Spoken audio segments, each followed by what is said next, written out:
বাচ্চাও স্যার কালকে থেকে ওরা আপনার অফিসে আসতেছে যাচ্ছে, ওরা অপরাধী এটা চিহ্নিত, তাদেরকে পুলিশে না দিয়ে হামলা করার সুযোগ দেওয়া হয়েছে। ছাত্রলীগের কালো হাত ভেঙে দাও, গুড়িয়ে দাও। ছাত্রলীগের কালো হাত ভেঙে দাও, গুড়িয়ে দাও। স্যার তিনজনকে আমরা 1 ঘন্টার মধ্যে হাজির দেখতে চাই। আপনাদের জিম্মা থেকে তারা পালায় যেতে হবে স্যার। আমরা 1 ঘন্টা এখানে রাজনীতি চমৎকার, ছাত্রলীগের পালাদার, রাজনীতি চমৎকার, রাজনীতি চমৎকার। নারায়ে তাকবীর, আল্লাহু আকবার। ইসলামী ছাত্র শিবির জিন্দাবাদ, জিন্দাবাদ, জিন্দাবাদ, জিন্দাবাদ। ইসলামী ছাত্র শিবির নারায়ে তাকবীর, আল্লাহু আকবার। নারায়ে তাকবীর, আল্লাহু আকবার। ছাত্রলীগের আস্তানা ভেঙে দাও, গুড়িয়ে দাও। ছাত্রলীগের কালো হাত ভেঙে দাও, গুড়িয়ে দাও।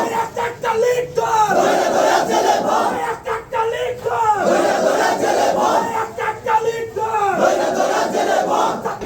এই ইসলামী ছাত্র শিবির আমরা ঘোষণা দিচ্ছি, যদি 1 ঘন্টার ভিতরে ওই ছেলেকে থানায় হাজির না করা হয় তাহলে রাজশাহী বিশ্ববিদ্যালয় প্রশাসনের খবর আছে।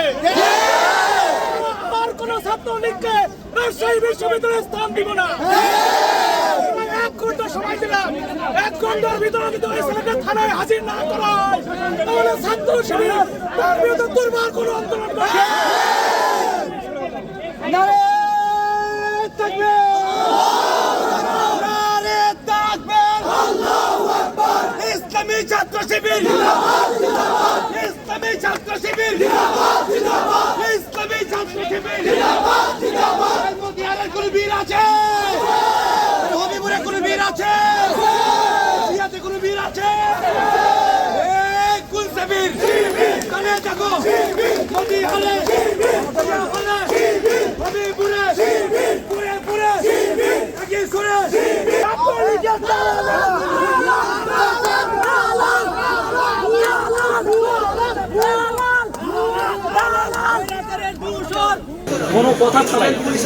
কোনো কথা ছাড়াই গিয়ে হামলা শুরু করে দিয়েছে। আমরা একবারে অপ্রস্তুত ছিলাম। আমার সহবিজ্ঞান এবং আমার অফিসের একজন সহকারী ছিল, এই 3 জন তারা মানে আকস্মিক হামলা করে তারা পালায় চলে আসছে, এসে এখানে আসছে। এর আগে যেটা হচ্ছে যে এই ছেলে কিন্তু ছাত্রলীগের সংশ্লিষ্ট গতকাল তাদের সাথে করছে। এই ছেলেটাকে বললাম স্যার পুলিশে দেন, তার পুলিশে না দিয়ে তাকে বললাম পুলিশে দিচ্ছি, পুলিশ নিয়ে গেল, নিয়ে এতে ছেড়ে দিল, জজ চত্বরের সামনে ছেড়ে দিল। সেই ছেলেটা আমি গিয়ে বসছি মাত্র গিয়ে আমার উপরে হামলা করছে, তাহলে এটা দায় আমি বলতো অনেক দিই। ওখানে সংশ্লিষ্ট যত সাধারণ শিক্ষার্থী ছিল আজকের এই ঘটনায় আমার উপরে হামলা হতে পারে, তাদের উপরে হামলা হবে না গ্যারান্টি। এখানে আসার পরে প্রত্যেক তাদের পিছন দিকে গেটে তালা জানা কথা যে এখানে রিডিং রুম, এখানে পরিবেশ নষ্ট হবে। সে একটা দপ্তরে গিয়ে হামলা করে আসছে, এখানে ব্যক্তিকে হামলা করে রেখেছে, রাষ্ট্রকে গিয়ে হামলা করে আসছে। এখানে একদম টু দ্য পয়েন্ট একটা প্রশ্ন করি। একটা বিশ্ববিদ্যালয় সেন্ট্রাল লাইব্রেরিতে ঢুকে বিশ্ববিদ্যালয় কেন্দ্রীয় ছাত্র সংসদের নেতারা এবং একটা রাজনৈতিক বিশ্ববিদ্যালয় কেন্দ্রীয় ছাত্র সংসদ, একটা বিশ্ববিদ্যালয় কেন্দ্রীয় ছাত্র সংসদের অফিসে গিয়ে কোনো শিক্ষার্থী বা কোনো ছাত্রলীগ হামলা করতে পারে কিনা, এটা নিরাপত্তা আমি ডিজার্ভ করি কিনা, একটা দপ্তরের হিসেবে আমি ডিজার্ভ করি কিনা, প্রতিবাদ স্বরূপ কি আপনারা আইনের হাতে তুলে দিয়ে দেখলাম তো কি হলো। আইনের হাতে তুলে দিলাম তো, আপনাদের সামনে আইনের হাতে তুলে দিলাম। আইন কতটুকু করতে পারছে আমাদের? 2 বছর ধরে ছাত্রলীগের ব্যাপারে কোনো ডিসিশন না নিয়ে আজকে এই পরিস্থিতিতে তারা নিয়ে আসলো। এটা দায় আমি কাকে দিব?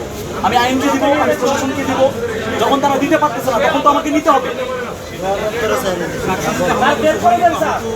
হ্যাঁ, ওখানে আহত মানে কি? এখানে সাকিব ভাই ওনার এখানে মানে ইয়ে দেখা যাচ্ছে, সাদা মাংস দেখা যাচ্ছে, এমন বাজে অবস্থা। মানে আকস্মিকভাবে হামলা করা হয়েছে। ওরা ছিল 7 জন, আমরা ছিলাম মাত্র 3 জন। এবং আমরা জাস্ট বসে, আমি তো সহযত্ন করানোর সাথে কথা বলতেছিলাম, আকস্মিকভাবে তারা গিয়ে আমি এখানে আরেকটা জিনিস নাম সাবের করে দিই আমার অবস্থা এই এদের এইখানে তাদেরকে বলতে আসছিলেন, সাধারণ শিক্ষা ভাই তাদেরকে রাখছে এবং শিবির নেতারা হাতাহাত এবং তাদেরকে ধরতে আসা হয়েছে, তারা পাড়ায় ভিতরে গেছে। তখন কি স্টুডেন্টরা বা আমার হল সংসদ প্রতিনিধিরা, আপনার হল সংসদ প্রতিনিধি আর শিবির গুলা ফেললে তো হবে না ভাই। আমার এখানে হল সংসদ প্রতিনিধি আসছিল, এখন হল সংসদ কেন্দ্রীয় সংসদ ধরেন আমি রাজ্যের আমি রাজ্য সাধারণ সম্পাদক, আমার উপরে হামলা হয়েছে শিবির প্যানেল থেকে নির্বাচন করা তথ্য কমিশন সভাপতির উপরে হামলা হয়েছে। তারা তো এইখানে শিবিরের মিডিয়া সেক্রেটারি ওইখানে ছিল। এটার ডিসিশন তাদের থেকে নিতে হবে, এটা তো আমি দিতে হবে।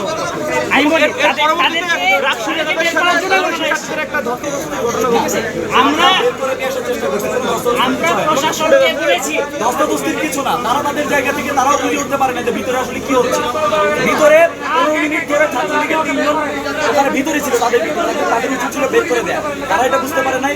আর এখানে তাদের উদ্দেশ্য ছিল তাদেরকে নিয়ে ভিতরে বাইরে বের হয়ে আসা। এখন পর্যন্ত কিন্তু তারা টেবিল ধরে বসে আছে, তাদেরকে আনতে গেলে ভিতরে যাইতেই হবে। এই জন্য এই ব্যাপারটা হচ্ছে অনাকাঙ্ক্ষিত একটা ঘটনা। ভাই যেখানে প্রশাসনকে বলার পরে প্রশাসন তাদের গ্রেফতার করবে না, এটা নাই। আমরা পুলিশ নিয়ে আসার পরেও তাদেরকে গ্রেফতার করতে দেয় নাই। এরপর রাষ্ট্র তারা হামলা করেছে, তো আমরা এরপরে আমরা কিভাবে বসে থাকতে পারি বলেন? আমি বলেছি এটা কি জিয়া হলে জিয়েছে তো, এটা হচ্ছে রাষ্ট্র জিয়া হলে জিএসের সাথে দেখা করতে হলে জিয়া হলে দপ্তরে যাবে। আমি বলছি আপনি কি কাজ আসছে না, বলছে আমার ব্যক্তিগত কিছু কাজ আছে বলে ওরা আমার রুমে বের হয়ে আমি ওদের পিছনে যাই, দেখি যে বটতলার নিচে 7-8টা ছেলে জড়ো হয়েছে এবং তার মধ্যে ডক্টর অফিসে যে ছেলেটার সাথে ঝামেলা হয় 17-18 ছেলের এবং ছাত্র দলের আরো বেশ কয়েকটা ছেলে ছিল এবং পরবর্তীতে যেটা হয়েছে যে আমি দেখলাম যে পরিস্থিতি সন্দেহজনক। আমি আমারে যাই বললাম যে আমার এই ছাত্রলীগের ব্যাপারে যদি কোনো কম্প্রোমাইজ করতে আসে, তুমি যদি কম্প্রোমাইজ করো তাহলে তোমারও ছাড় দেওয়া হবে। পরবর্তীতে যেটা হয়েছে যে আমি বলছি তুমি সাবধান থেকো, এরা এসে কোনো নেগোসিয়েশন করার চেষ্টা করছে, কিন্তু আমরা এসে দেখলাম তারা নেগোসিয়েশন না, তারা বরং হুমকি দিচ্ছে যে তুই হচ্ছে প্রক্টর অফিসে ওর সাথে ঝামেলা করলি গেল। আমি তখন ওইখানে উপস্থিত আমার রুমে। পরবর্তীতে যেটা হইলো যে ওরা এটা বলার সাথে আমার যখন বললো যে আপনি এই কথা জিজ্ঞেস করেন কি, আপনি এগুলো অথরিটি, তখন তারা উপর আমার উপর হামলা করে। আমি হচ্ছে ওদের যখন ঠেকাইতে চাই আমার উপর হামলা করে এবং আমার হাতে মানে একটা বাঘের উঠে যায়। এটা অলরেডি আমি বিভিন্ন সাংবাদিকরা দেখছি।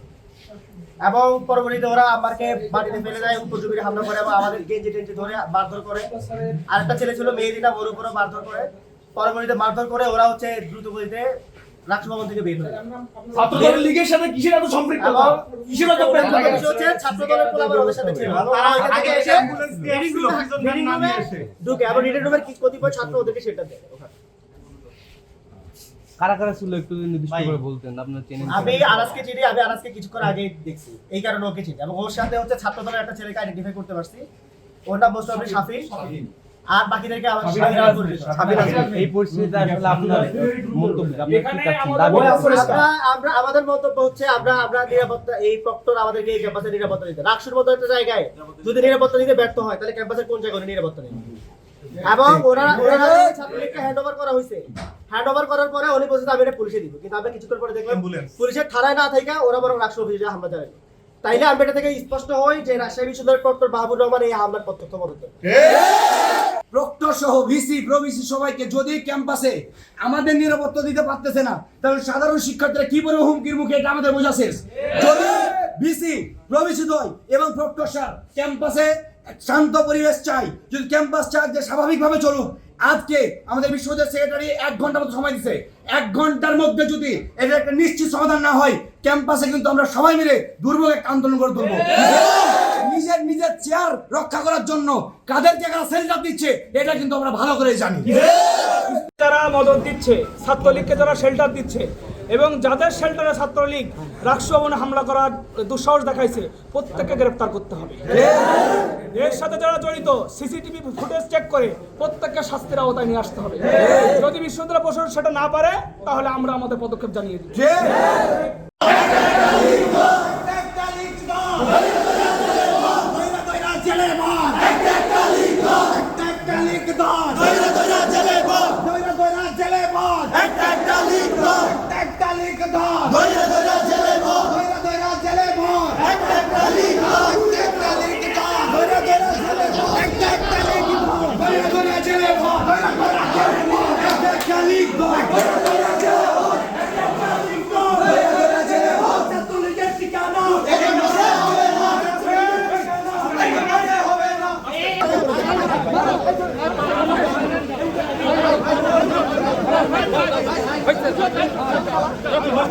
হয়েছে